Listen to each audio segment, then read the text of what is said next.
Good morning everyone. কাল থেকে তো আমার গলাটা ব্যথাই ছিল, আর আজকে হচ্ছে গাটা গরম রয়েছে, হালকা হালকা জ্বর রয়েছে। আর গলাটা হচ্ছে সারানোর জন্য আমি এখানে চলে যাই আদা দেওয়া চা বানাতে।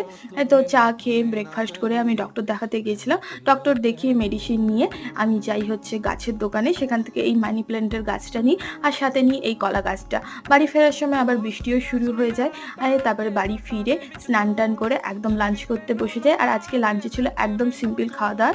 বিকেলবেলায় ভালো লাগতে আমি আর বোন দুজনে মিলে ছাদে বসে হচ্ছে পেয়ারা মাখা খাচ্ছিলাম। আর রথের মেলা থেকে আমাদের এক মামা এই এত মিষ্টি নিয়ে এসেছে।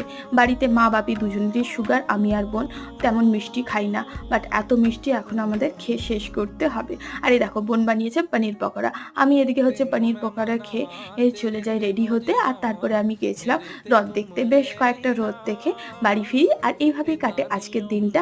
আবার দেখা হচ্ছে কালকে। Bye, take care and good